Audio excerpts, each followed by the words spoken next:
Question number 3, Dr. Russell Norman. Thank you, Mr. Speaker. My question is to the Minister of Finance and asks, does he stand by his statement that water assets will not be privatised as a result of the restructuring of local government? And if so, how does he reconcile it with Cabinet's decision to allow ownership of water infrastructure by the private sector? The Honourable Bill English. Well, Mr. Speaker, I can confirm that water assets will not be privatised as a result of local government restructuring. The government is proposing some changes to the maximum permitted concession period from 15 to 35 years. Dr. Russell Norman. Thank you, Mr. Speaker. Can he confirm that Cabinet's decision to allow private sector interests to own and operate water infrastructure for 35 years at a time means that water infrastructure can be in private ownership for the rest of his lifetime? And if this is not privatisation, what is it? The Honourable Bill English. Well, Mr. Speaker, the Greens were party to a policy change by the previous government that allowed all of those things to occur for 15 years. And if that's not a privatisation supported by the Greens, then what is? Dr. Russell Norman. Thank you, Mr. Speaker.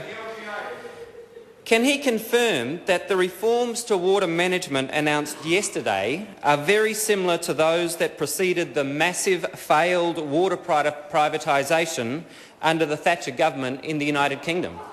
The Honourable Bill English.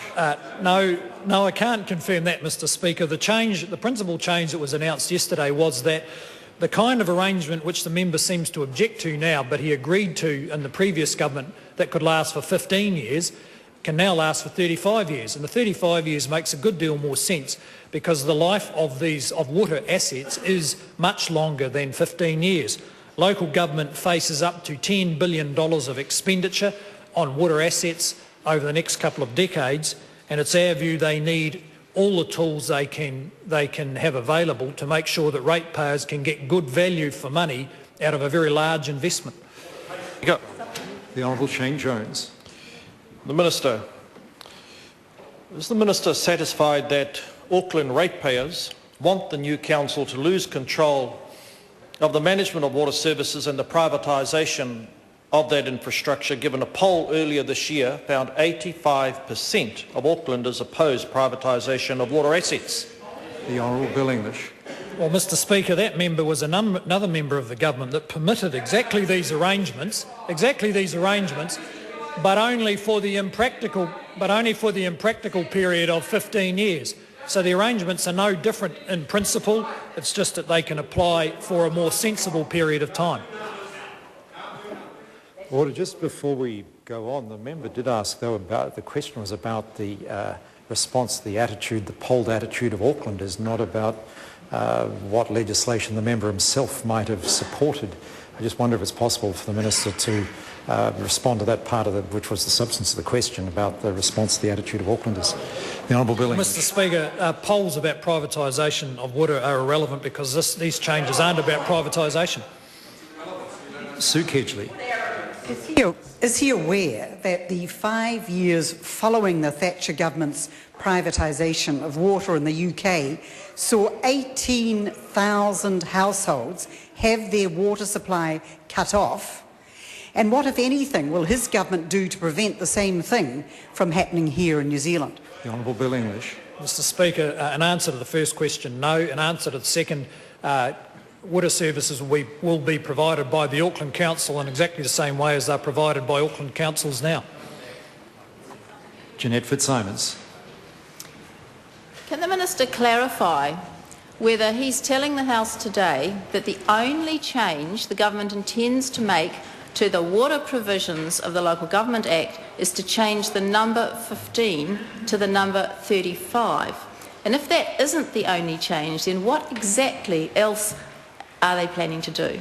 The Honourable Bill English. Well, Mr. Speaker, it's not the only change, but it's certainly the main change, and I'm happy to provide the member with whatever information is publicly available about the details. But by and large, the same regime is staying in place, and the sort of reflex criticism that anything the government does is privatisation doesn't seem to be working and scaring the public the way the member might hope.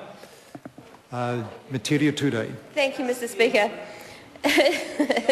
Is the Minister aware that the 8 years following the Thatcher government's privatisation of water in the UK saw privatised water companies prosecuted 260 times for pollution of the water source? And what, if anything, will his government do to make sure that that does not happen under his changes to the Local Government Act? Honourable Bill English. Well, Mr. Speaker, it's probably indicative of the state of the current opposition that they're relying for most of their policy analysis on policy that was put in place 30 years ago in a country on the other side of the world.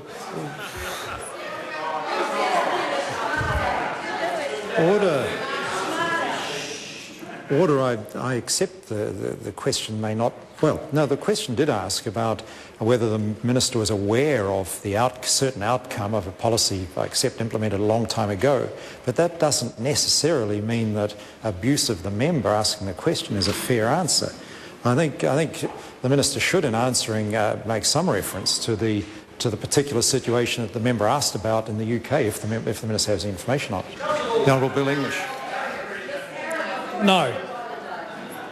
Dr. Russell Norman. Thank you, Mr. Speaker.